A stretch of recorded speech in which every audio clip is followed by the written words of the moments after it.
Should be it. All right. I am not Kim Wade. No, you're not. I do not even look like Kim Wade. Unless Kim got a lot lighter. I don't know. That is my consigliere that's working with me today, Matt Bishop. Hello, Matt. Hey, it's good to finally meet you in person. I've heard a lot. As from a former prosecutor, working with the FBI, it's good to be back on a team with another agent. Yeah, we were talking a little bit offline, and they say you really shouldn't do that because some of the good things that we were talking about offline. But we are humbled to have our first guest on here. There's a lot of things going on with the FBI today. Oh, absolutely. There was some reinstatement of some whistleblowers. I still haven't seen the actual list of names at this time. And we had some recent terminations of 4 individuals from the FBI. We're going to talk about that. It's been almost 6 months now that Cash and Dan have kind of had the helm, and it's probably time to start looking at their midterm grades to see how they're doing. And I thought no better than to bring in to this conversation is my good friend. He is a retired executive assistant director in the FBI. That means you're up in the top echelon. He's right there. Of the FBI. Yep. And that is Chris Piota. Chris, can you hear us? I can. How you doing today? We are doing great. Chris, for our listeners here, why don't you can turn it up? Turn which one? Him? My headphone. Just a headphone. Right there. Headphone? Yep. There you go. Okay. Sorry. We're streaming right now, so we've got you on the screen. Chris, tell everybody a little bit about your career when you came into the FBI, your matriculation up into the executive assistant director position. And then finally, you can probably tell us why you're wearing Tennessee orange on our video camera right now. All right. First off, I'll address the orange because that's the easiest. No reason at all. It is just grab the shirt, and I'm sorry if it's an offensive shade of orange for you. As an Alabama fan, my dad raised me to say just dislike all teams that are orange. What's your allegiance, Matt? Well, I went to Ole Miss for 7 years, so I did undergrad and law school there. So okay. That's where it lies. If you're there for that long, I think you have to root for them at that point. Okay. Were you there with any of the Mannings? I was not there. No, I was not there with any of the Mannings. I was a little bit after them. But okay. Yeah, I mean, they're still everywhere. They got Manning everything there, so it's not like you can go. You can escape it. I bet I know what the speed limit is at Ole Miss. Too. It is 18 miles an hour. Yep. All right. Well, Chris Piota, tell us about you. Tell our listeners about you here on the Kim Wade Show and broadcasting here from the Cotton Exchange Plaza in Flora, Mississippi, just north of my new hometown of Madison. Well, thanks first of all for having me on. Great to contribute to the show, and hope we can give your audience an entertaining and informative conversation. My name again is Chris Piota. I joined the FBI in 1995 and was assigned to the Newark, New Jersey field office, and spent my time there and learned how to be an agent with some of the good old breed agents that were still on the job up in Newark. And I happened to be in the Newark field office on 9/11, 2001, when, of course, the tragedy of the World Trade Center attacks happened. And I saw the first tower strike, the smoke rising from the first Trade Center strike. So, it was a different world after that. Went to headquarters, did a bunch of different roles at headquarters after the 9/11 change period, watched the FBI change in a number of ways. And, some for the better, some not for the better. That led us to some of the shortfalls that we experienced over the last several years. There were some strategic decisions made at the time where probably made in good interest or good intention, but didn't have good outcomes. And then, of course, I went through my career, spent a bunch of different assignments at Washington Field Office. I was the special agent in charge in the Buffalo division in New York, covered the western half of New York State for all FBI operations there. Did the snow not bother you way up there? I mean, with all that snow, and did you ever get used to it? You know what? I'll tell you something. When I was there, in the first year I was there, I lived in the city of Buffalo. In the first year I was there, we only had 14 inches of snow total for the entire winter. Really? Wow. Yeah, it was unbelievable.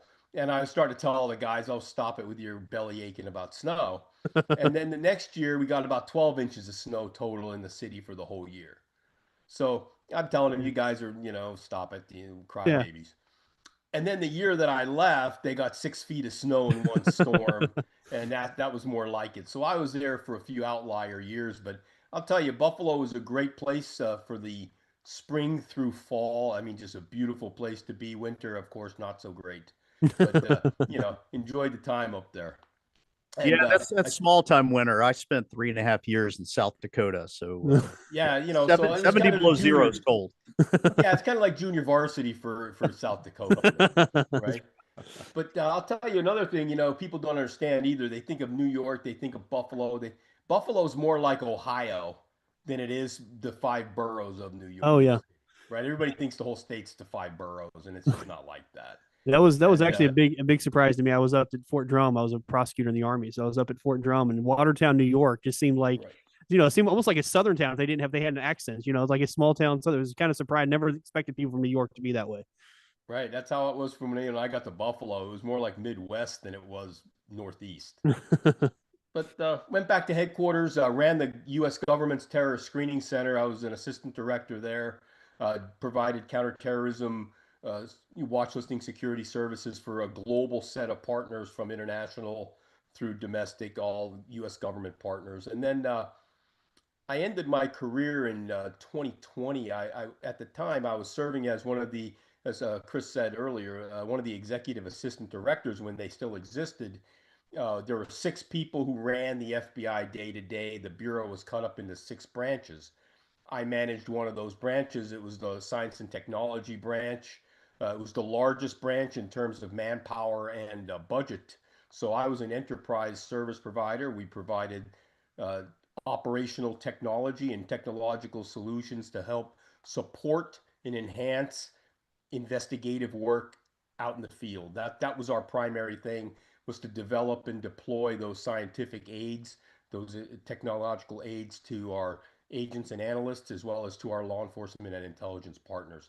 So I spent a great 25 years, and I've told Chris before I'd go back and do it again if they let me, but I think my time has passed. Yeah, I mean, what a great place to be, though. I mean, as far as how investigation with digital evidence, Tort Communications Act, all that Right. kind of stuff, which is just completely changed how investigations are done these days. And it's almost everything now is digital. It's a big part of our investigation of digital evidence. So that's a exciting place to be, especially during that time, I imagine.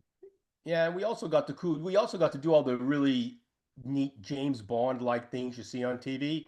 Now we actually did that kind of stuff, and it was a really rewarding tour of duty, and worked with some really fantastic folks who, again, you'll never know their names and you'll never know who they are, but they provided those essential services and resources to our field agents and to the folks that were actually conducting the investigative work.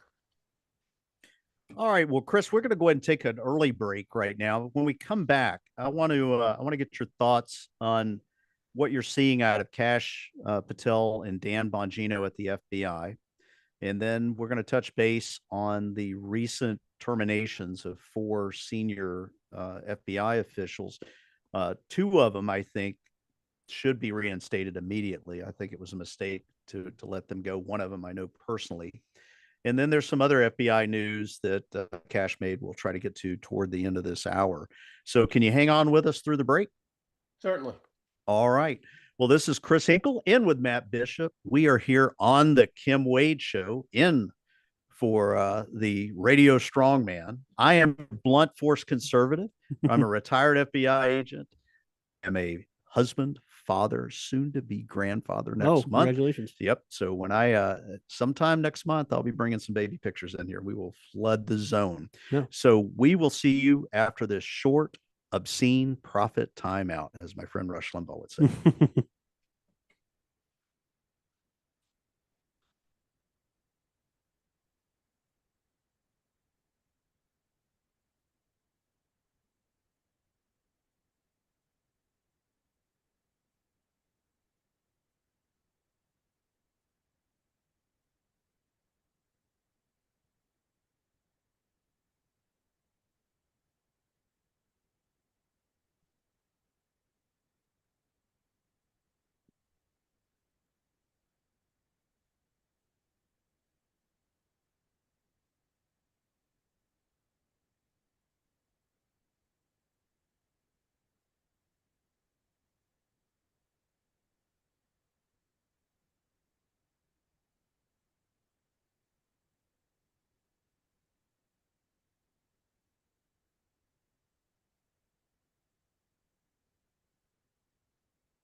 All right, we are back on the Kim Wade Show. And again, I am not Kim Wade for those of you trying to tune in and wondering what happened to Kim's voice.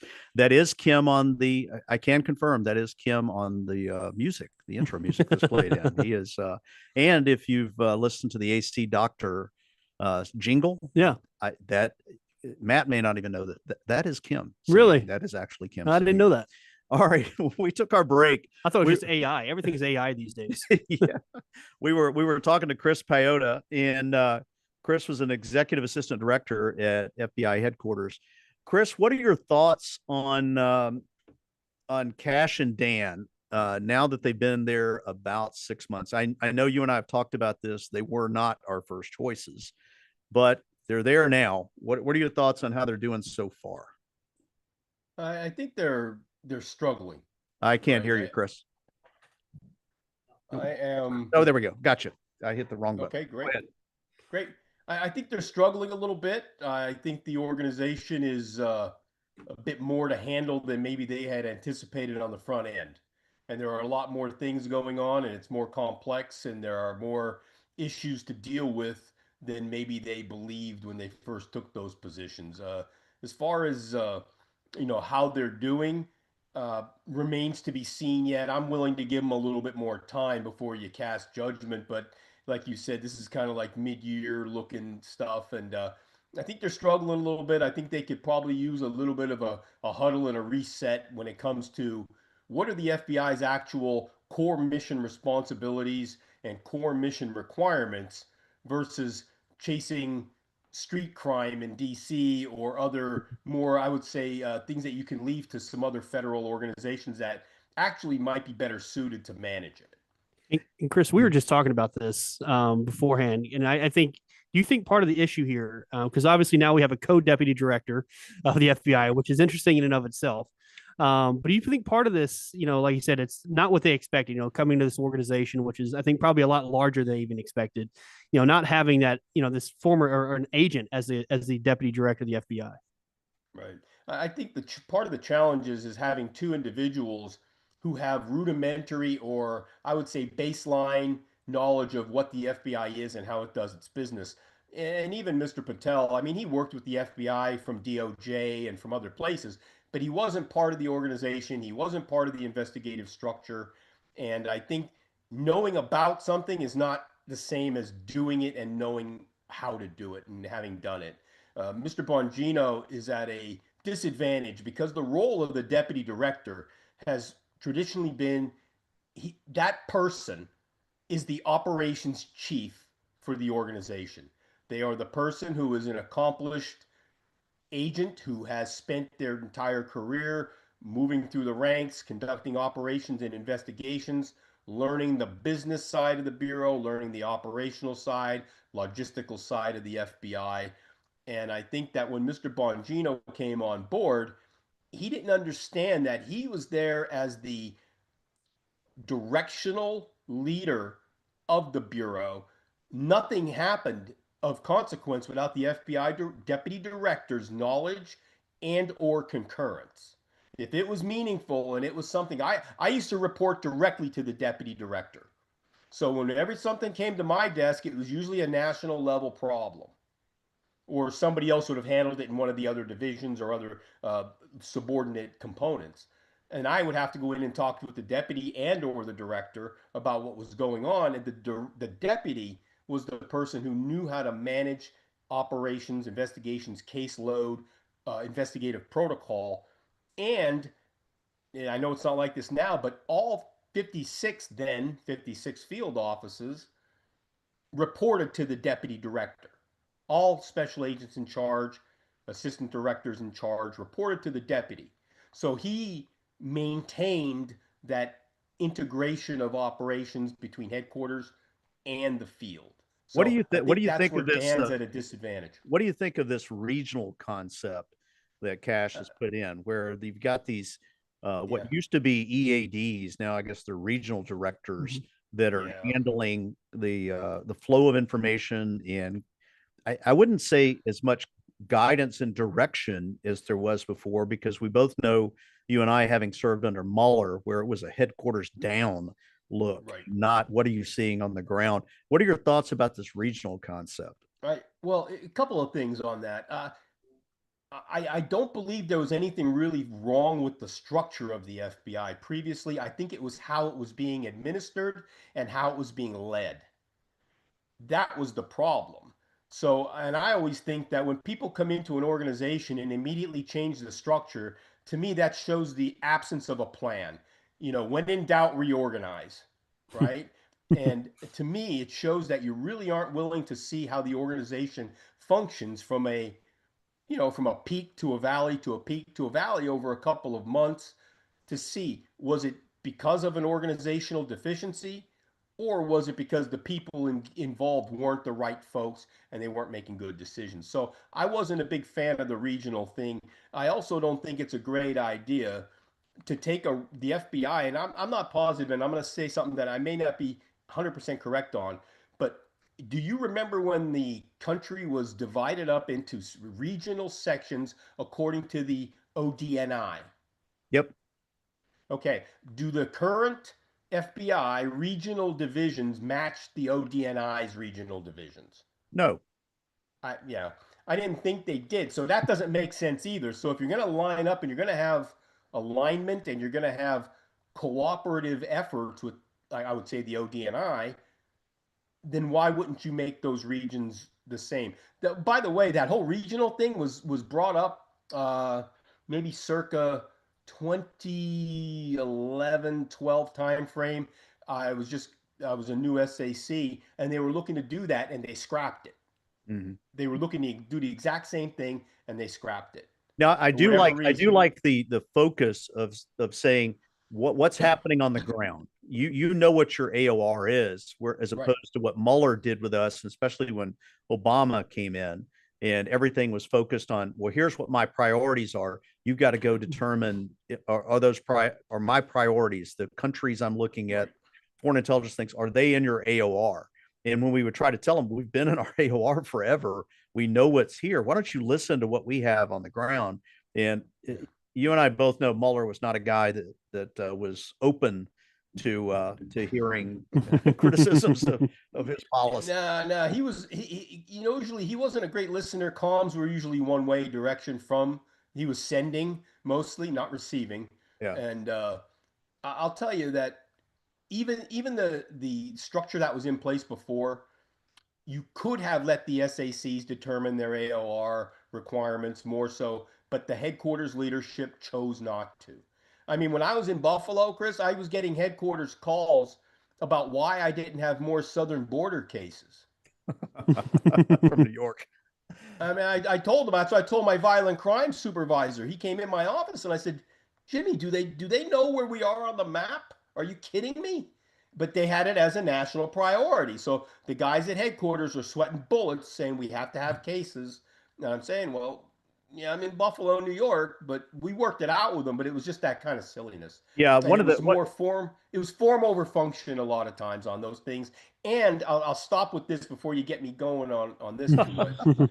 Uh, it was being driven by a bunch of non-agent managers in the resource planning office. That was Mueller's internal personal, I guess you can call it, consulting group. Mhm. And they didn't know how things worked out in the field. They were a bunch of headquarters people that were recruited from from some contractors outside the bureau, and they were just coming up with these like the good idea fairy, and they didn't understand how things worked. Yeah. So one of the recommendations that I made, and I want to get Matt's thoughts on this too. What I had recommended, and it's why you needed a seasoned, respected on both sides type agent as the deputy director, calling somebody back into service like you, our friend Jim Galliano, somebody like that, that can come in, that can actually understand and has the respect to the agents and knows how it doesn't have to learn on the job. I made that recommendation, and I'd spoken to someone that you and I both know that's close to Patel, and made the recommendation. You need at least some type of senior advisor, even if you bring them back in a contracting position, somebody that can pull them aside and say, you're wrong. Here's why, or here's what I would recommend doing, and then let him have all of the available information. I don't get the sense that they have that around them right now, because I'm seeing some things that they're doing that don't give me comfort that is happening. Right. Matt, what are your thoughts? You worked for a short period at the FBI of having an agent in that position. Yeah, so I think there's two things to consider here, right? So we have the organizational aspect of the FBI's organization, but then we have to also think it from a political standpoint of where Trump is coming from, where Kash Patel is coming from, right? From an organizational standpoint, absolutely, we want that experience, we want that that background to continue to push the organization forward, and people who know how the organization runs, actually knows how an investigation works, how a federal investigation works, especially an FBI investigation, right? Because it's different, even from different federal organizations, like we kind of talked about before. But then it comes to that political aspect of it, right? Because there's no question that the how the FBI looks in front of the public in the recent years has been horrible, right? Mm-hmm. Used to, G-men, that was the top thing, right? It was harder to begin the FBI than it was to get into Harvard, right? It was like it was top echelon. And then I think, during Obama's years and all this other stuff, and then during Biden politically going after people, even though, like, we talked a little about that, there's a lot of times the FBI was directed to do these things, not like they had a whole lot of option in what they could do. But it's that perception, right? And that perception is, hey, the FBI is this corrupt organization. Whether it's true or not, in politics, truth means very, very little in politics. So I think from a political aspect, especially from Trump's, standpoint, and then how Kash Patel's coming out, it's like, hey, we're just it's the legacy people we want to get rid of. That's exactly what we don't want.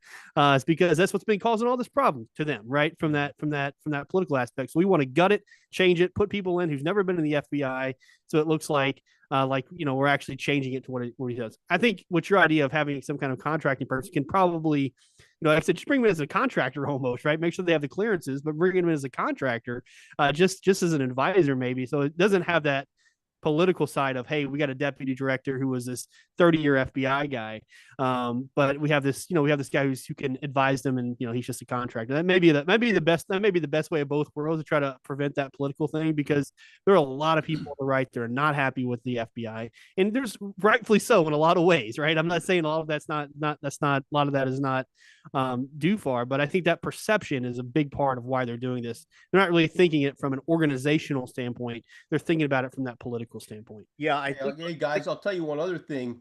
What I'm watching right now, and I was at headquarters right after 9/11, so I watched all the decision making and who made what decisions, and I was a low level guy, but I was at the end of that bullwhip, right? The 7th floor cracks the bullwhip. I'm riding the end of it down in ITOS, down in the counterterrorism division. Mm-hmm. So what I'm seeing now is the same types of decisions are being made that were made after 9/11. They're making decisions in the same fashion, and they don't have anybody left from that time period who's still on the job, who can sit there and say, be careful. Here's what happened before. Here's what led us to some of these less than favorable outcomes that you're dealing with the shockwaves of still today. And there's nobody left. So they're making some of these decisions, like the firings, the reorganization of the bureau, kind of that, what's that euphemism of rearranging the deck chairs on the Titanic type of thing. Yeah.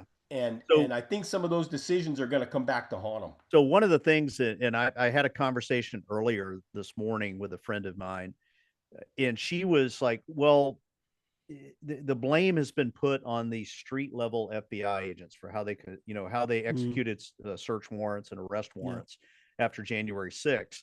And Matt and I were talking about that. There are several people that would be they would be happier than most of the citizens that are out there to see the ire directed at the street level agents. And that would be James Comey, Chris Wray, Peter Strzok, Kevin Klein. They would love nothing more than for people to go after the street level agents. And what I tried to explain to her was, I'm all about the Constitution and due process. And when you're a street level agent and someone hands you an arrest warrant, it has already been adjudicated. It has already gone through a review by a judge, and a judge is directing you to go out and take possession of this person. And you don't have a lot of options there. It's not where you can just say, I'm going to quit and walk out the door. The other thing I tried to get across to her is, what is your goal to accomplish? If you're just wanting to clear your conscience and I don't want to be a part of it, then fine, leave. But if you really want to affect change, one of the best ways to do that is to stay inside the FBI and affect that change, kind of like I did, attacking some things on when the diversity stuff was going on. So I've been trying to explain to people that the individuals that you should be angry at are not the street agents going out and affecting those searches. Having been a special agent in charge, the decision to send a SWAT team out to execute a search, that's not being made by a desk supervisor, and that's not being made by an agent in the field.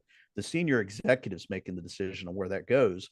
And I know that you relied on senior agents that had cred, that could come in and tell you, boss, why are we doing it this way? This would be more dangerous. We need to do it another way. And a good boss listens to the people with the experience.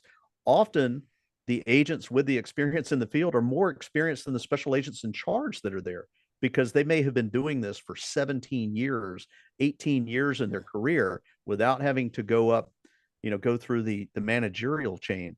Can you talk a little bit about that, about the way that they just seem to want to have the street level agents' heads on a pike?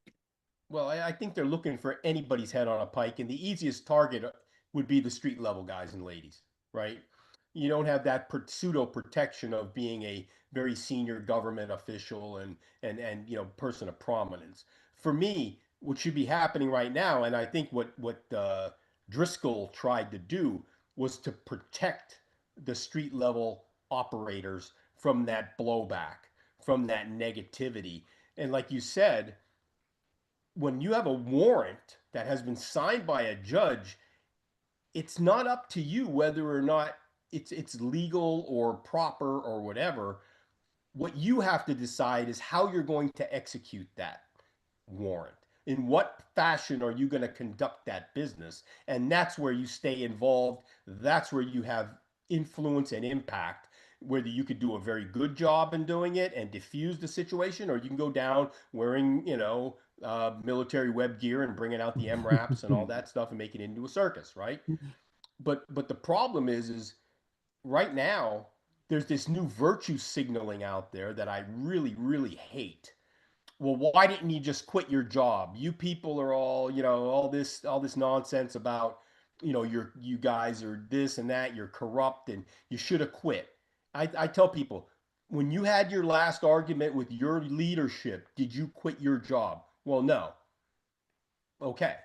So, there's this virtue signaling out there that I think is really negative, and it's really a bad trend that every FBI agent should have quit their job. No, you stay involved in the fight. You try to influence things where you can. You try to provide clarity and guidance on certain things wherever you can. Because what happens is if you just quit, they're going to get somebody to walk right in there and say, "Yeah, boss, good to go." And they're going to go down and they're going to stormtroop, Yep, right? you're not gonna affect that change, and that's something I want to talk about after this break. Is you mentioned Driscoll, and that's Brian Driscoll, who was one of the Mm-hmm. 4 agents that was recently terminated, along with Stephen Jensen, who I've spoke out on behalf. And I've made my case out there to the public that Jensen, as a section chief, uh, dealing with things at FBI headquarters, had zero, absolute zero authority over the field. That he couldn't direct a street agent to go do anything in the field, much less directing that offices will go out and do this. And the position that he was in at FBI headquarters was more of funneling information from the higher ups, the ones that were actually responsible for a lot of this malfeasance. Well, Chris, hold on for a minute. We're going to take another obscene profit timeout here. This is Chris Hinkle in on the Kim Wade Show. I'm here with Matt Bishop and with Chris Bayota. He is a retired executive assistant director in the FBI. We will be right back after this break.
All right. Welcome back to the Kim Wade Show. I am Chris Hinkle, your blunt force conservative. We are back on the air, and we've got our guest here, Chris Paiota, and he is a retired executive assistant director from the FBI. We served under pretty much the same directors our time in the FBI. Chris, when we went to the break, we were talking about there were four individuals that were, we call them walked out, but their positions were terminated. Two of them in particular was Brian Driscoll. Brian was the acting director for a short period of time. And his biggest critique, you touched on that, was him not wanting to release the actual names of individuals that were involved in any of the J6 cases. He wanted to release employee numbers, and then you could look at what they did. The reason being is because of the potential leaks and having the information out there, and we see what happens on the internet with people being doxxed. I have heard nothing but good things about Driscoll, former hostage rescue team member. That is the top tier of the tactical guys in the FBI. They are equal, maybe even sometimes more superior than Navy SEALs. I've heard that from some of their training. The other is Stephen Jensen, who I served with in Jackson. He was there the last 2 years I was in Jackson as the assistant special agent in charge, and he has been just mistakenly maligned. I put out there was some testimony that was put before Congress that accused him of using profanity and going off on tirades and such, and that's not the man that I knew. It's 180 degrees from that. Every reputable person I know of that knows him says the same thing. So real quick, just for about a minute or two, and then Matt has got some things, some rumor mill things that he's seeing in the news. It's probably gospel because one of them's coming from the New York Times. You know it's true if it's coming from them. I mean, what better? But what are your thoughts on these individuals that were terminated? I'm hearing it wasn't a Kash Patel and Dan Bongino decision. This was a White House decision. Well, first of all, I never had the opportunity to work with either of them, but I also have heard that they were pretty decent guys. As far as how they were terminated, I think it shows the tenor of how the organization's being run right now. If they were let go because of a perceived lack of loyalty or lack of, their willingness to execute orders blindly, then I think they were wrongly dismissed. I don't want people who execute orders blindly. I want people who are going to sit there and talk to me and say, hey, this may not be the best of choices. Can we look for alternatives? I'll listen to anything, but I think in the current environment, anything other than yes, sir, we'll execute, is going to be met with what happened to these gentlemen. So I hope they find some relief through maybe the court system and get their careers back. Yeah, and I don't want people to think that I have any animosity or support for people that violated the civil rights of J6 prisoners. I have put out there, based on my background and experience running the civil rights program down in Mississippi, kind of the birthplace of the civil rights movement. That's a place. And being involved in some very high profile cases, I would welcome the opportunity to go up and speak on their behalf and review their cases. So I want to get to some rumors that are out there right now. Yeah. So Matt's going to bring in some of the headlines that are out here. I want to get your feedback on them. Yeah, I just want one thing on the Driscoll thing and the names of it and names of agents, because that's one thing that's always, something to me, for again, looking at it, what do we release? That's a big part of what I worked on. What do we release to people? And names of agents to me is one of the most top things we got to keep protected because of just the nature of what they have to do and the position that puts them in. Now, if there's any evidence of wrongdoing, that's a different story, right? Then we can look at prosecuting them if there's any kind of wrongdoing from the Department of Justice standpoint. But I'm glad that someone did stand up, even to the point of his career, saying, no, I'm not going to give you names of agents, because that to me is one of the most important things that we have to keep close hold. Yeah. So I was, that to me it's really good to see that someone at least would stand up for that. Okay, but the thing I want to talk about is the current recent New York Times article here. So it's FBI plans to lower recruiting standards, alarming agents. So the Trump administration, according to the New York Times, is preparing to lower the recruitment standards for FBI agents, which is a listening alarm for many agents who worry that the move will undermine the agency's primary mission of conducting complex investigations. Under a plan pushed by the director, again, this is according to New York Times, Kash Patel and his deputy, Dan Bongino, the FBI will start welcoming new classes of recruits who will receive less training and no longer be required to have a college degree, according to people familiar with the plan, who, of course, spoke on the condition of anonymity.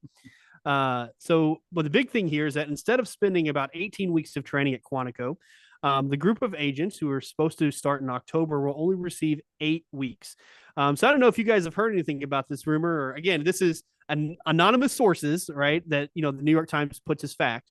But if I don't know if, from your guys' standpoint, if you've heard these rumors or anything like that. Well, real quick before Chris weighs in, I will tell you from my contacts, that very reputable contacts, that story is false.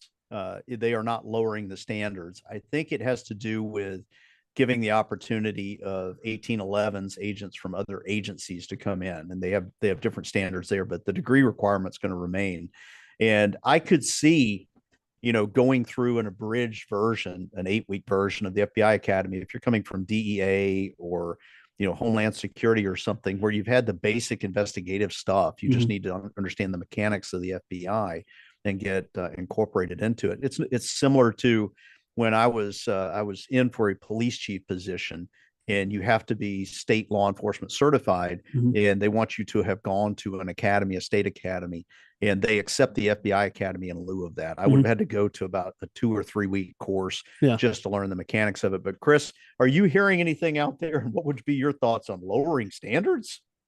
Yeah, I'm hearing a lot of the same type of concerns, and I think your recall on it is right, that it's for transferring 1811s from other federal organizations who are coming to the FBI, who have been approved and hired, and that they're looking to give them a shortened version of Quantico, which again I agree with on some level. They don't need all of the firearms, defensive tactics. I think they give them a couple of competency reviews just to make sure that they can shoot and they're good to go, right?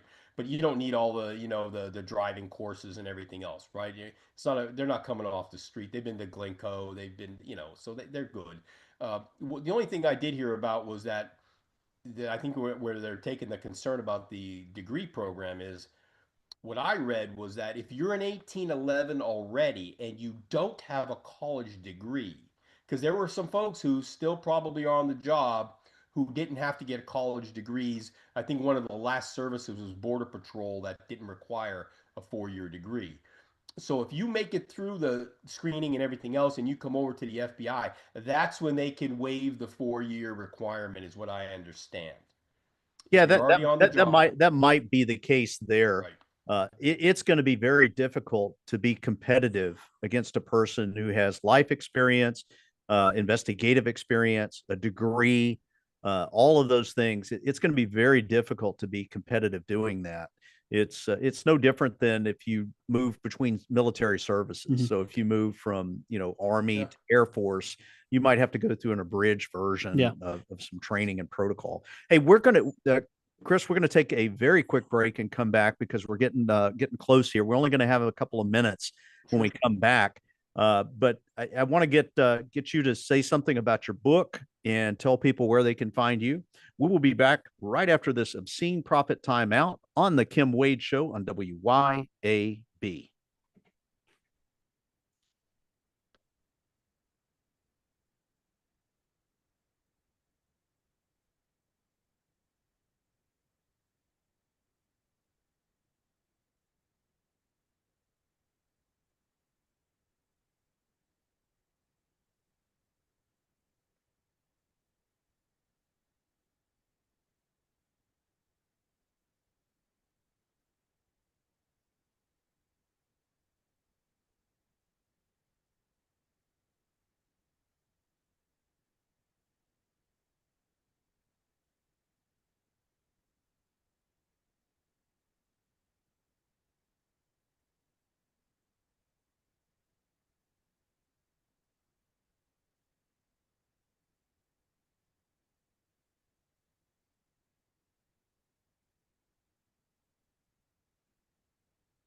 All right, we are back on the Kim Wade Show. I am Chris Hinkle, your blunt force conservative. I'm in here with Matt Bishop.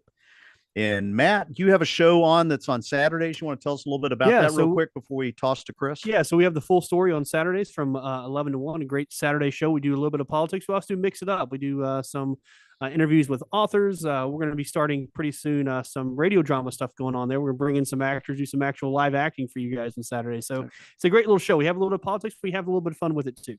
So the 2 or 3 people that aren't watching Ole Miss football That's right. during the season. Yeah, that's right. All right, Chris, tell us where people can find you and tell us a little bit about your book before we have to cut off the air here. We have just about 2 minutes.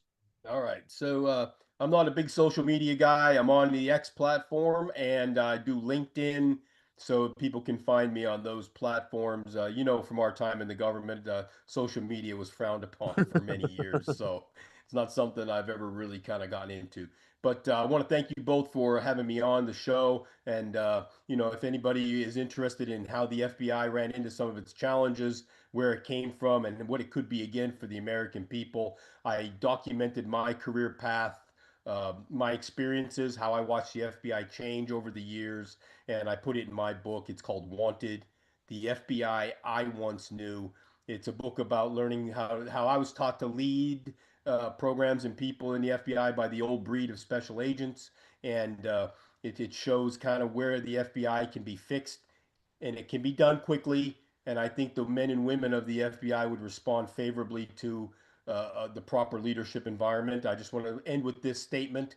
I still wish my colleagues and our colleagues the best of luck and success, because we depend on them to keep us and our families and communities safe. So wish them the best of luck in their mission. Well, Chris, thank you again for coming on today on the Kim Wade Show. And I enjoyed having you on my podcast, the Blunt Force Conservative podcast.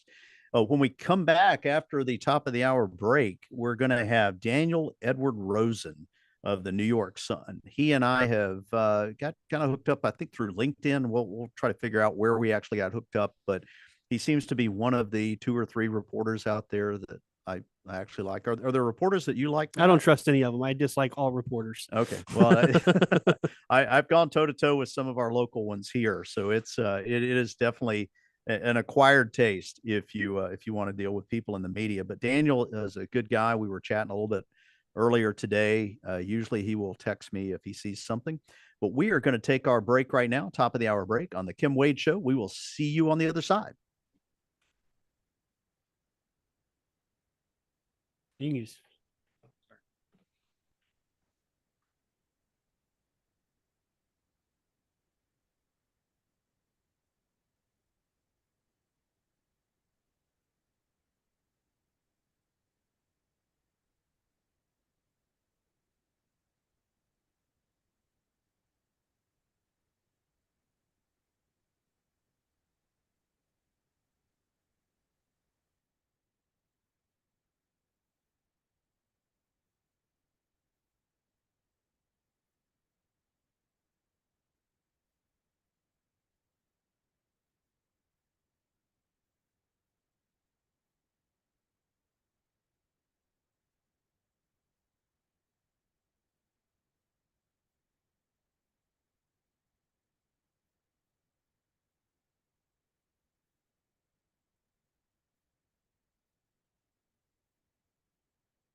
All right. Welcome back to the Kim Wade Show. I want to thank the Kim Wade Show band for being here.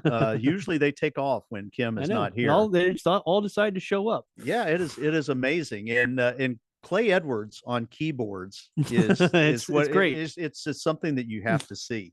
But we appreciate everybody coming in on the Kim Wade Show. I am Chris Hinkle, your blunt force conservative, retired FBI agent, father, husband, soon to be grandfather of Sutton Grace, that will be here, we think, about a week early. Oh, wow. We just got a notification that my daughter-in-law is going to be induced on September 16th. Oh, wow. So Nice. I am so looking forward to Exciting.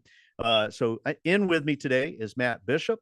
He has the full story, which is on Saturdays at 1:00. Yeah, I am none of those things that people just call me a-hole. So I'm none of those nice things that people say. So that's just typically what my job description is. I have been called worse. All right. Well, we want to jump into this, and I want to talk to a new friend of mine. It is someone who, if you're wondering how I learn of breaking news in the FBI or breaking news anywhere, it's usually I'm in the gym early in the morning and I get a text from this next guest of mine, who is Daniel Edward Rosen. And Daniel Edward Rosen is from the New York Sun. He is a reporter there. He has got a number of articles. I encourage you to go and read that. He's one of the few reporters that I trust, but I can't tell you the number of times I get a text. Hey, what do you know about this? And I'm like, what's going on? And then I start hitting some of my sources and they go, yeah, I just heard from Rosen just contacted me as well. So we have some of the same circle. Daniel, welcome to the Kim Wade Show. Welcome to Mississippi. Sorry to have to make you put a shirt on. That's okay. Collared shirt. So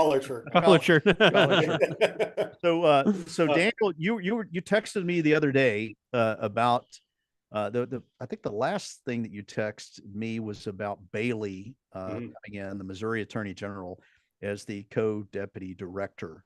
And without even looking at that, I think you'll recall I told you I think it's a bad idea.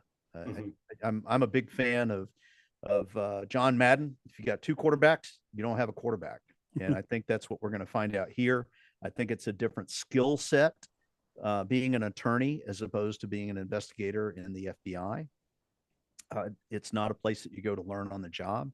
And the position requires you to be able to be a sounding board for the director and be able to converse with the people in the field. What's some of the things that you're seeing out there in the media, the reaction on both sides of, I'm guessing I'm in the minority of thinking it's a bad idea.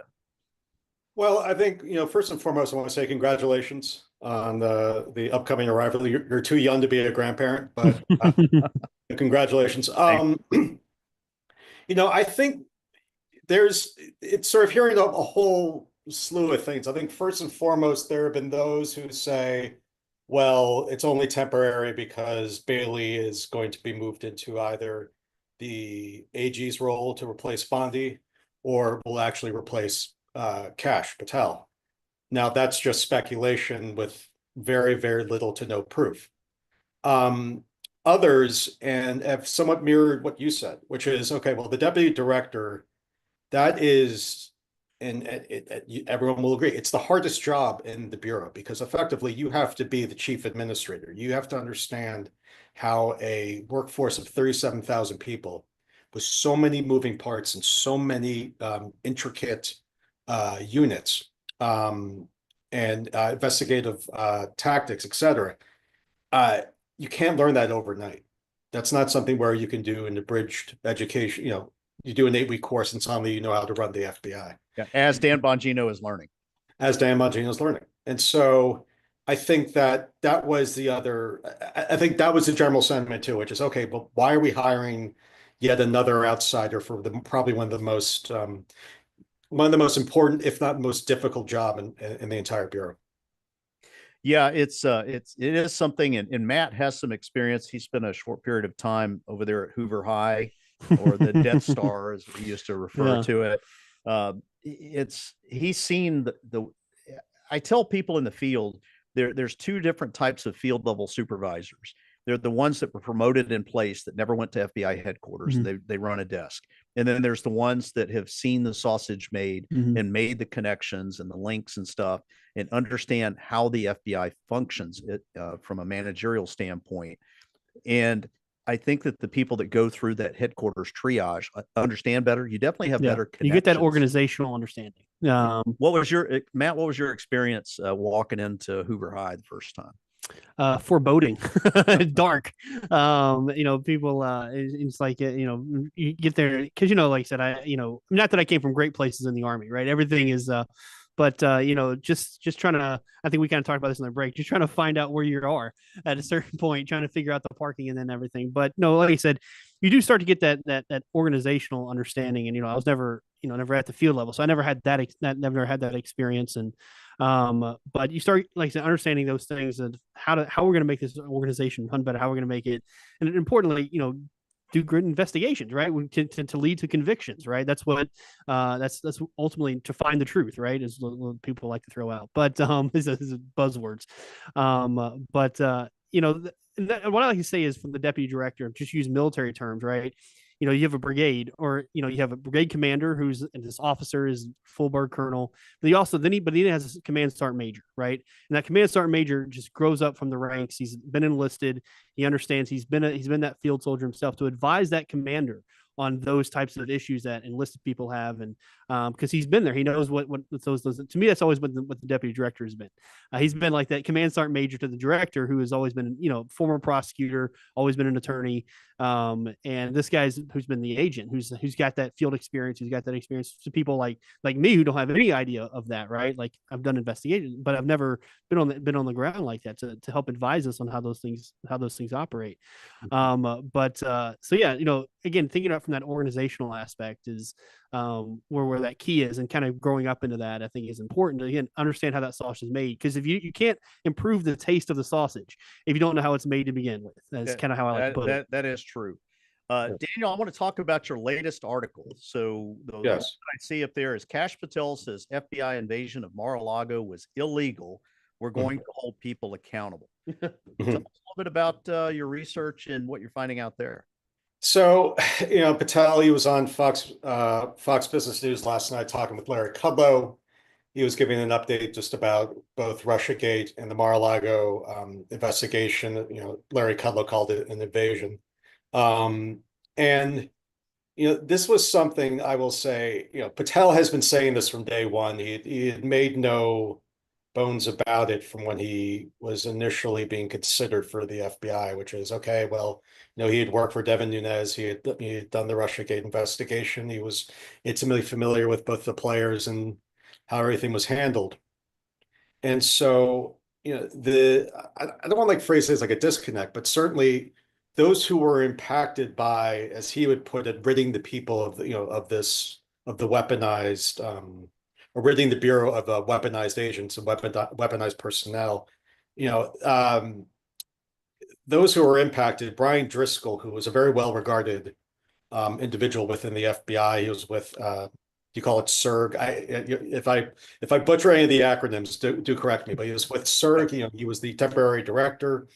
He was former hostage rescue team member. Yep. And he was a lifelong FBI guy. In fact, funnily enough, a guy I know long since retired from the FBI. Of all people, Driscoll took his daughter out on prom. Back it was just sort of one of those. He was sort of destined to be an FBI man, I guess. But no, when he was fired, and CBS News had this, it was basically because he wanted Chris Myers. Kash Patel wanted Chris Myers fired. Now, Driscoll reportedly asked on what grounds, and he was given an answer, at least as it was reported, unsatisfactory, and so Driscoll was shown the door. And I had heard that even before that happened, things seemed to be, and he was in good standing with the current administration, or at least with Patel. He had appeared at an FBI Agents Association. I think he had spoken at an FBI Agents Association event in Nashville, I think. So it did seem to come out of the blue. And there was the same thing with, I think with Gardena and Christopher Myers, the writing was on the wall. I would like to think, because Grassley singled Gardena out in earlier reports this year, just about I think Grassley said that Gardena was evidence of like a political rot in the FBI. And so, Grassley didn't pull any punches with that. But it was in some ways, it was a deflating blow to a lot of agents. And I think even for those, regardless of where you stand politically, where you stand on any of the issues, I think that when you have a guy like Driscoll who is in his 40s, you have Gardena who is 49, his wife just recently passed away. And then Chris Meyer. These are all guys with considerable time, but they didn't have enough for retirement. And so, I mean, Chris, you know as well as anyone, like, those are hard years you put in. This is not just you coasted through 10 years, and living in the sunny, in the sun in a breezy locale. Like, you really put in your hours, and like you earn I would like to think that every FBI agent, they earn their retirement. And so to lose it that quickly and with seemingly little justification, or certainly not, I don't know if you've seen the termination letters, but like Spencer Evans, who was the or the SAC of Las Vegas, Patel said it was because of his handling of the COVID protocols, and Driscoll wasn't really given the full explanation for his termination. That is demoralizing for any agent, I would like to think, and because it serves no purpose. And yes, fine, if you're ridding people of this political element, that's to be determined. But sorry, brother, moment. But yeah, I think the big takeaway was that you call it political grandstanding, but it definitely deflated a lot of former and current agents. Yeah, I the only one of the four that I personally know is Stephen Jensen, and he has been misidentified as this J6 warlord.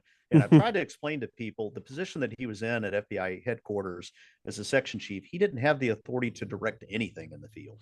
And I have not talked to one person that was still in the FBI. And I bumped into one of my former special agents in charge. He retired as an assistant director in charge that knew Jensen. And he is what Steve Jensen said himself that he was.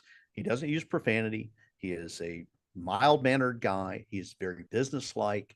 And the position that he was in there, yes, he took the brunt of people looking for that head on the pike with the J6 stuff, but he also did push back on it, which is the reason that he was lateraled down to a deputy assistant director position at Quantico. So and I have heard, and I don't know what your sources are telling you. We probably have some of the same sources. I know we have some of the same sources based on text messages, but that this was a White House decision. This wasn't necessarily a Kash Patel and Dan Bongino position. And I think that's a problem. Well, I think too, we're because there's no doubt, right? I mean, there's no question that the Department of Justice was weaponized, right? Yep. under the Biden administration. There's no doubt about that. It's just understanding who we're going to go, who the proper people to go after. The people to go after are the people within the Department of Justice, right? When you're in the FBI, like I said, we're just effectuating warrants, right? And they can't tell us how we do it, but they would just effectuate the warrant. Like you said earlier in the last hours, like you get the warrant and then you serve it, right? You're not the one who gets it approved by the judge or whatever, right? That is that's the Department of Justice, and it was no doubt that it was that last DOJ that were those fingers, and there was disconnect between the DOJ and the FBI in a lot of these searches, a lot of batting of the heads. But that's who we have to look at, and not that they aren't, but that's one thing that Pam Bondi is, I think, start to do anyway. Hey, Daniel, can you hold on with us through the break? We need to take an obscene profit timeout. This is Chris Hinkle and Matt Bishop. We are in here. It took two of us to run the Kim Wade show today. And we're going to let the guys get their instruments tuned up a little bit. One of them took a bathroom break, and they'll come back here in a moment. But we'll see you on the other side of this obscene profit timeout.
All right, we are back on the air here at WYAB. I am Chris Hinkle, your blunt force conservative, retired FBI agent, father, husband, soon to be grandfather. We're estimating around September 16th. And I'm in here with Matt Bishop, who is the host of The Full Story on Saturdays at 1 o'clock. And we have our guest, the New York Sun reporter, Daniel Edward Rosen. Now, Matt and I were talking about this offline on here.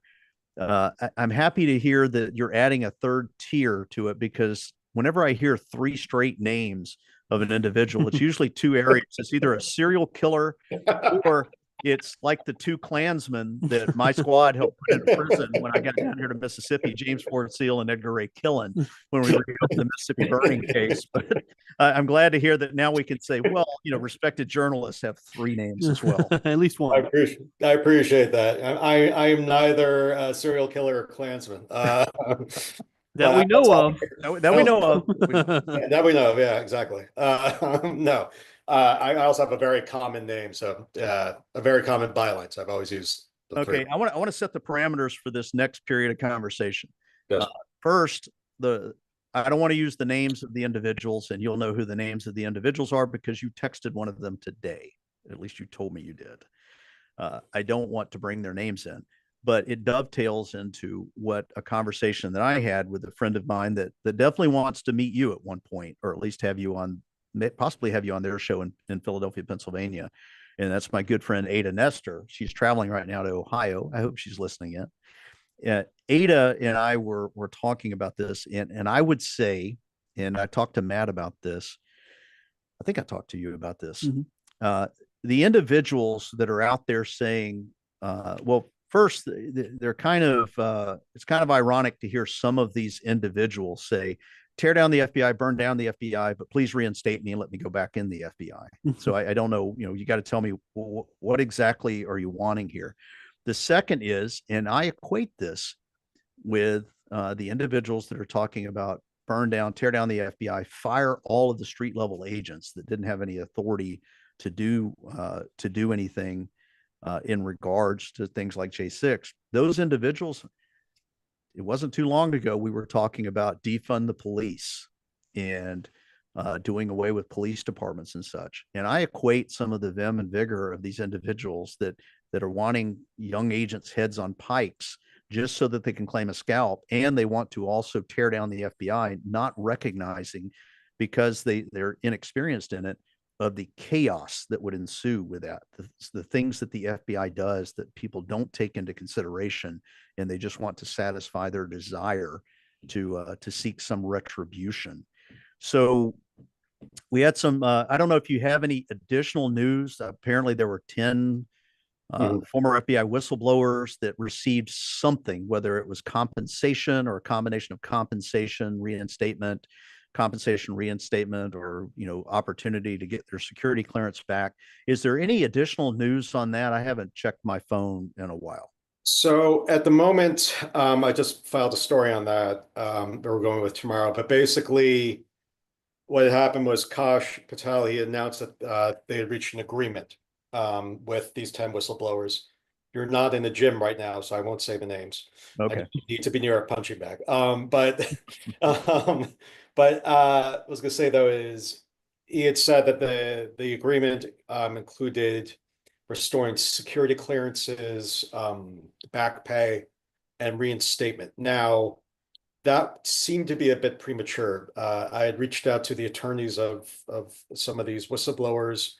They had no details to share because everything was still in the process of being finalized.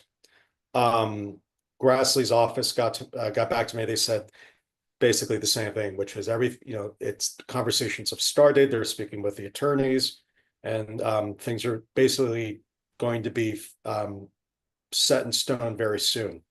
Of those agents you had mentioned, I had spoken with one, and they said that they characterized it as a PR stunt, that it was misinformation, and neither he nor two other the most visible of the suspendables, as they're called. Great movie name. Yeah, they haven't received anything really in writing or any firm offer. So why Kosh did that now, why he announced it, but while everything was still up in the, or not up in the air, but certainly being hammered, the details were being hammered out. Who knows? But that group that you had mentioned, and the kind of the anarchic approach to social media, as of late, and it goes back to the Bailey appointment, they seem to be suggesting that he's there because of, to replace Kosh. Now, even after news of the reinstatement and news of guys like Spencer Evans, who was on that list of agents they want, and Jensen, your friend, your former colleague Jensen, on that list, it seemed to not curb. I don't want to call it bloodlust, but certainly there's an eagerness there to see more scalps, to your point. So who knows? It seems like no one could be appeased by what's being offered to them. Yeah, this management through social media stuff. And, I have been on the record with people at FBI headquarters in regards to any whistleblower. And I've actually spoken to a couple of them, not the three individuals that we were talking about. I've had some online engagement with them that gave me pause as to why their attorneys would let them behave that way in media. And Matt's here. It's what did you say earlier that you would in dealing with your defending your clients? Oh yeah, yeah. Well, I said usually when I defend clients, it's this, if people did what they're supposed to do, I wouldn't have a job. But I don't personally take up for anything.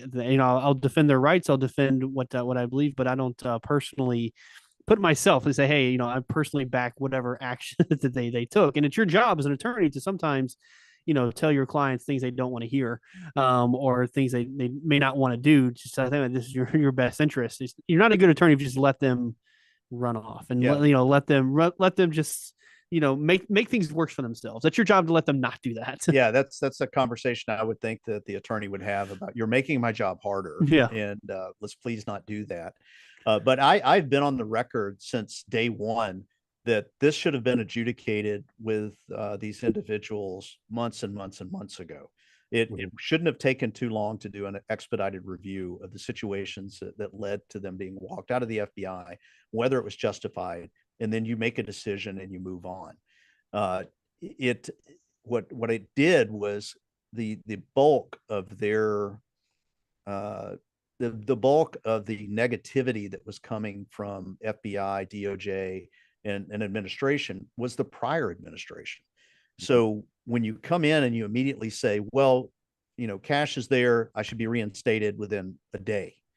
No, your case should be adjudicated in a timely fashion. And as I've told, at least I've passed that message along to people that I trust, that with their cases, the longer it goes on, now you own it. It doesn't matter that it was drug out for about 2 years or more with the past administration. You've been there now for 5, 6, going on 7 months in your position in the FBI and DOJ. Now you're starting to own it. And my recommendation was, fish or cut bait. Make your decision right now, and then just live with the consequences of what that decision is going to be. I know the recommendations that I would have made, and I have no input on what happens to any of these individuals. Have I had people ask me? I've had people outside the FBI ask me, but I don't have any role in anything going on inside the FBI, nor do any of the people in my tight circle, some of them that But I think that I think we're in the ownership portion of it now. I don't think that cash going out and putting this media hit out here, if it's still being finalized, wait till it's done and put it out there. I don't think that that's being handled well. There may be something behind the scenes that forced his hand to have to come out with that. I don't know if you have any sources that are telling. I see you're nodding. I'm trying to think of like the best way to put it. I think part of it is this. It's and to your point about timing and the process in DC and how it could take a long time. And from my understanding, what's been told to me is that these agreements, have been on the have been with the DOJ for a long time. Have been since really February. But those I've spoken with, they sort of suggested that, you know, these things take time. It's not an overnight thing. And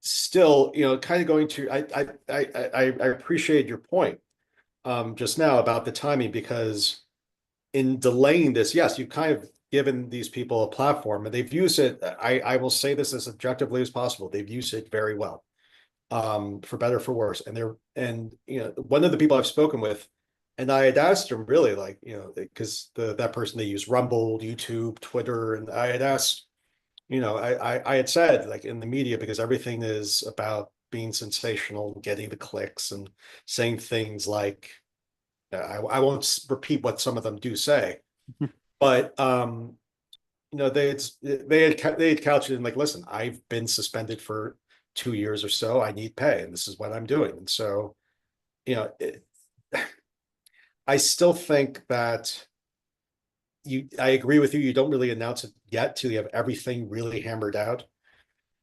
If the intention was to appease a certain crowd, it didn't work. Nope. Now they want more blood.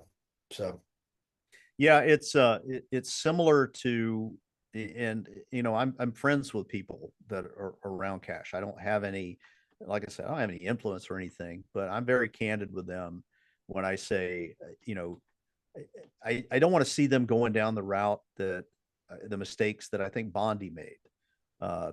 I get tired of seeing her on Fox News. If you really want to earn the respect of the American people, and you're in this highly professional role of Attorney General, FBI Director, get behind a podium. You got something to say, get behind a podium, stand up there and brief. That way you've got people that have briefed you. You're prepared for most of the questions that you're going to be asked. It just looks like you're more in charge. But when you start showing up, and this is where Bondi made her mistake with the Epstein stuff, and I talked to Chad Prather about this, you know, them being given those binders and stuff, that was theater. That was not a good thing. I thought it was ridiculous. And you know, her over promising and under delivering, I think, caused her some problems. I feel like, I don't know this for sure, but I feel like there is some drama that's going on behind the scenes that we don't know about, between the FBI, DOJ, and the White House. And I'm concerned that we have individuals that don't have the knowledge, skills, and experience that are in there that have the president's ear, that say things such as the firings of the 4 individuals from the FBI. I heard personally that came from the White House. That wasn't a Cash and Dan decision. Yep. So it's, I say look the part. And our mutual friend, I've told that person over and over and over, I don't want to see Kash Patel out of a suit. The uniform of an FBI agent is the suit. I shouldn't see pictures of him with an open collared, untucked shirt with his badge showing on his hip, slacks and tennis shoes, when everybody else is dressed professionally. It's just, it doesn't command respect. So Matt, do you have any thoughts on that, about the professionalism? I mean, when you close your eyes, and you're significantly younger than I am, but when you close your eyes and you think of an FBI agent, what do you see that FBI agent looking like? Well, you always think of a suit, right? Black suit, black tie. Right? Yep. that's you know, black suit, white shirt, black tie. But I don't know if, we're obviously a different, everybody coming in is a little bit from the outside, right? You got Kash Patel coming in, you got Dan Bongino. We talked about these guys are not institutional guys. And I think part of it is, again, optics is everything in politics. We talked about that a little bit earlier. And maybe that's what they're trying to portray, right? They're trying to portray that it's a different organization. It's a different FBI. It's a different Department of Justice. We're reaching directly out. I think that's something maybe that whether it works or not, it's a different story. But I think that's kind of their plan, is to do that. Now, I talked a lot on my show about the Epstein files and how that was botched by not necessarily Pam Bondi. I think Pam Bondi was chained by the president making promises during the campaign trail, and not being able to do that just because of realities, right? Something we just cannot give out on an investigation. But I think that's when you have the leadership from it's all about how are we going to how are we going to effectuate what's coming down from the White House? And that's the number one thing, right? Trump wants loyalty, and everybody's trying to figure out how to do that the best way. And when you have a lot of outside people, you're gonna have these kind of snafus or other things that may not be traditional. But I think that's kind of what they're going for. Whether that works or not is remain to be seen. Hey, Daniel, we're going to take one more break so we can have a little bit of time with you before we have to take our final break on there. So we will be right back again after this obscene profit timeout on WYAB.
All right. Thanks again to the Kim Wade Band for being in here and playing us back in on the on the Kim They're Wade slightly show. high, I think. I think they've been doing a little bit. Is that what that smell yeah, is? I think It's been that's a long what that time is. since Yeah. it's been a long time since I've worked drug cases. I know there's a little bit of a fog in here right now, but yeah, those guys are good at what they're doing. We are talking with Daniel Edward Rosen, not serial killer, not former Klansman. He is with the New York Allegedly. Sun. Allegedly. Matt keeps saying allegedly. I'm willing to believe that you're not. But Daniel, tell us more about what you've got on your plate right now. What are some of the things that you're looking into? And it can be FBI, it could be anything else. I don't know if you're investigating. It could be anything. But tell us what you got on your plate. You made some, it's funny. It touches on what you had just talked about before the break, about this dress code.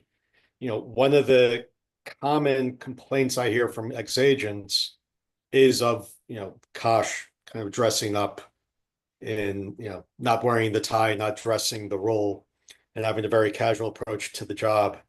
And one thing I'm working on is William Webster, the former director who had just passed away. It's coming out this weekend, but it's sort of I had spoken to a large number of his former colleagues who had worked for him under him in 1978 when he had joined, when the Bureau was kind of like now dealing with some political controversies. When Webster took over, there was the Weatherman charges where L. Patrick Gray sort of dropped. L. Patrick Gray and Mark Felt and others were sort of feeling the heat about that. And when Webster came in, Webster was a federal judge, kind of a nattily dressed, I will say, federal judge. But he was also a disciplinarian and he was stern. And I was speaking with earlier today, I was speaking with Bill Baker, who was pretty high up. He worked in the CIA with Webster, and prior to that, he worked in the FBI with him. And you kind of brought this up. There is an agent that he and I both know, a guy named Ken Lovin. And Ken Lovin, you would like this story, Chris. He has the distinction of killing two airplane hijackers.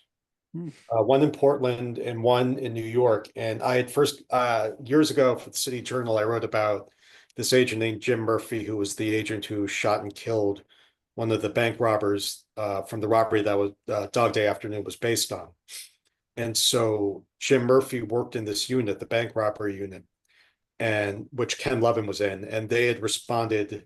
They were kind of like our classic FBI door kickers. They responded to air hijackings, bank robberies, what have you. And so Ken Lovin, who was a very good shot, he was responding to this guy named Obergfell, who had he hijacked a plane to take to Italy to visit his pen pal. This is the 70s for you. Makes sense. That's a great point.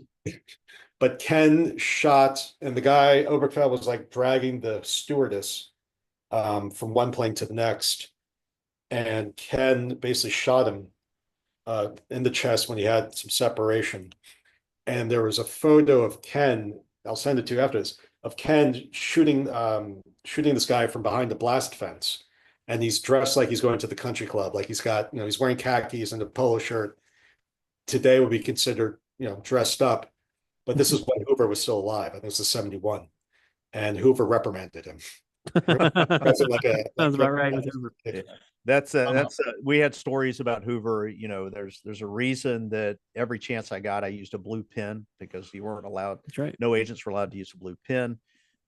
So that and I served with Hoover agents. There were still Hoover agents when I came in Washington Field. Really? In the thing about, having the hand towel that you had to dry the sweat off of your hands because you didn't want to shake the director's hand sweaty. But yeah, getting back to the suit stuff, that's just a simple thing to change. Just to say, listen, this is the uniform. You should there's a reason. You have to have a reason not to be dressed this way. You were talking about famous agents, and I was going to mention one to Matt here while we were off air, and it's somebody I would recommend that you reach out with while he's still alive. And I didn't know if you'd ever heard of Brad Garrett out of Washington Field Office. Yeah, I've heard of the name, yes, but I've never spoken with. So Brad Garrett, the Achille Lauro okay. Situation, where I think Klinghoffer was pushed off, the one in the wheelchair.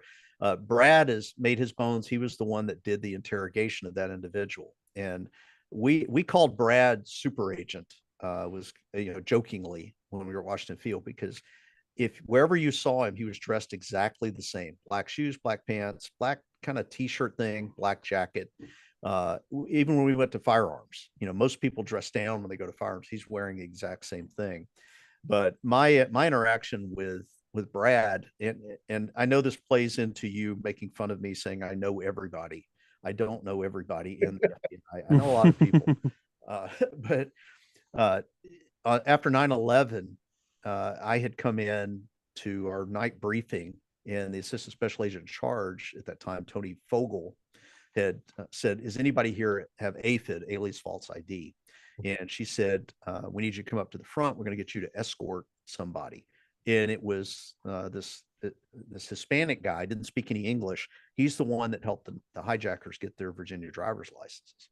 So we took him to a hotel. We had 8 of us had to sit there and babysit him all night.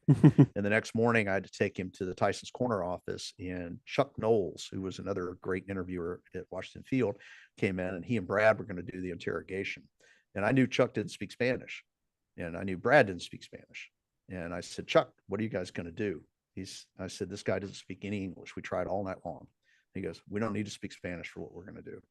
And I'm like, "Okay." Now, what does that mean? Well, no, what it meant was they were going to have an interpreter. That Right. But yeah. So Daniel, tell people where they can reach you. And I look forward to seeing that picture. I'm going to pass it along. Well, I will say just one thing. Brad Garrett is also the actor from Everybody Loves Raymond. So do not confuse him for the same guy. This Brad Garrett's in the 70s. But Daniel, tell everybody where they can find your work. I did find a website. I think it's a defunct website with your name on it. You look significantly younger on a Daniel. Actually, DenverRose.com. Yeah. Find us at nysun. N for Nancy, Y for yes, sun.com. Subscribe to our newsletters. We have we come out every at 4 p.m. and 7 a.m. every day.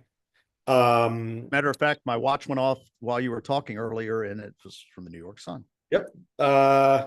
And on Twitter, I think I'm Deadward Rowe, D Edward Rowe, because I didn't want to be confused for a serial killer, so I didn't put my full name. Well, I appreciate you coming on the show today, doing this thing at kind of the last minute. We're going to take a quick break and come back, and Matt and I are going to close the show out. But again, thank you so much for doing this. Look forward to talking with you more. I'm sure I'll get some early morning text messages when I'm in the gym. Hitting the heavy bag. But thanks again for coming on the Kim Wade Show. Absolutely, gentlemen. Thank you. I appreciate it. All right. We will be back right after this break.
All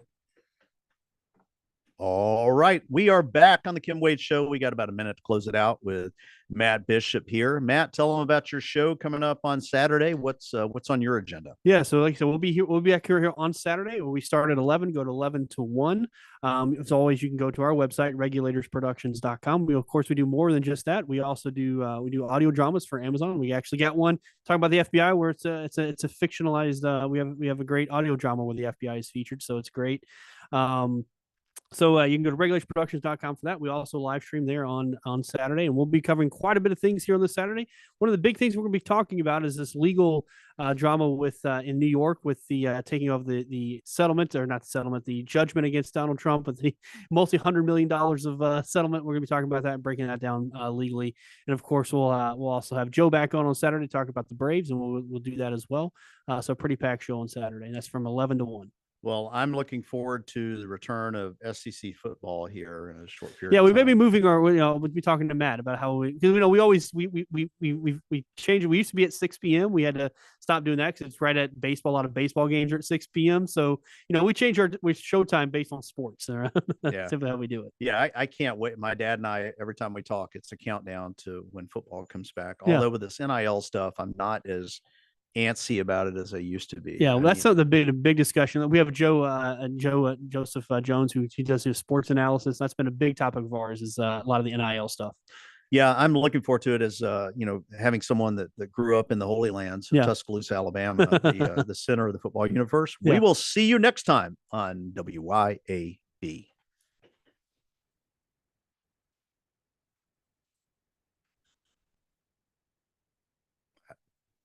Push resume.